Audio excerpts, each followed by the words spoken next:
परीक्षा में, और परीक्षा ही क्यों बल्कि पूरी तैयारी में, और तैयारी को भी छोड़िए, संपूर्ण जीवन के दौरान अगर कभी भी कोई उलझन आए, कोई विपत्ति आए, तो मनुष्य को घबराना नहीं चाहिए, धैर्य नहीं खोना चाहिए। परीक्षाएं चुनौती जरूर होती है, लेकिन चुनौतियों को धैर्य से ही जीता जा सकता है, घबराहट से नहीं। अमूमन परीक्षा की तैयारी बहुत ही लेंदी, बोरिंग और थकावट से भरी हुई होती है। कभी परिस्थितियां हमारा साथ नहीं देती है, तो कभी हमारा खुद का ही भरोसा, हमारा खुद का ही विश्वास डगमगाने लगता है, और अनेकों बार बीसों तरह की शंकाएं घेर लेती है, और अल्टीमेटली हम डिप्रेशन के शिकार होकर हाथ खड़े कर देते हैं।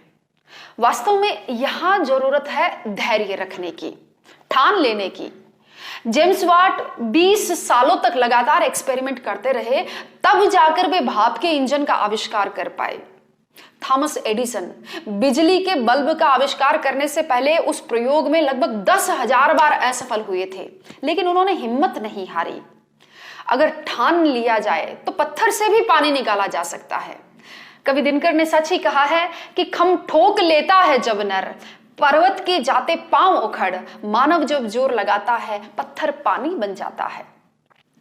धैर्य का अभाव वस्तुतः विद्यार्थियों की बहुत बड़ी कमी, या मैं कहूं कि बहुत बड़ी गलती सिद्ध होगी।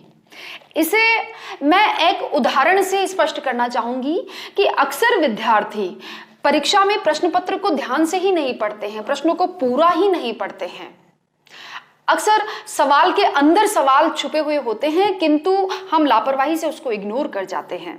प्रश्न पूछा जाता है कि निम्न में से कौन सा विकल्प सही नहीं है, किंतु आप उस नहीं को तो पढ़ेंगे नहीं, और सही को पढ़कर उसके अकॉर्डिंग ही फिर अपने ऑप्शन को टिक कर देंगे। परिणामतः नुकसान किसका हुआ? नुकसान आपका हुआ, मायूसी आपको हाथ लगेगी। इसलिए प्रत्येक विद्यार्थी को, प्रत्येक परीक्षार्थी को पढ़ने में, तैयारी करने में, उत्तर देने में, लिखने में, बोलने में, यहां तक कि मैं कहूंगी कि उठने, बैठने और बॉडी लैंग्वेज में कहीं भी जल्दबाजी या उतावलापन नहीं दिखाना चाहिए। हर कदम विचार करके धैर्यपूर्वक उठाना चाहिए। धैर्य ही सार्थक जीवन की कुंजी है। मुझे यहां एक कहानी याद आती है कि एक बार एक शादी का प्रोग्राम चल रहा था।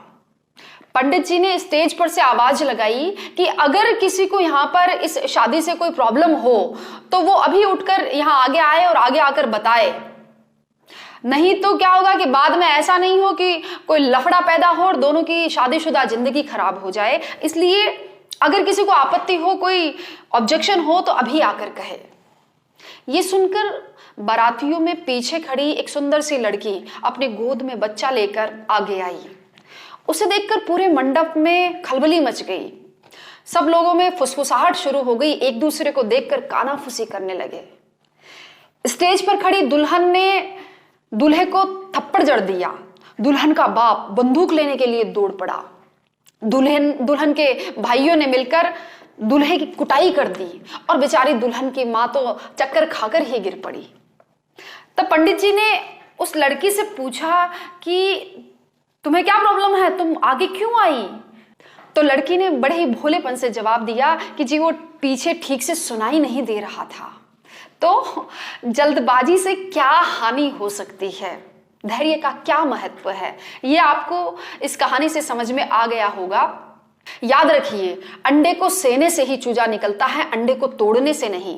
परीक्षा के मैराथन में टिकने और जीतने के लिए अखंड धैर्य की जरूरत है। इसलिए अपने भीतर धैर्य का बीज बोइए, समय आने पर आपको उसका मीठा फल जरूर मिलेगा।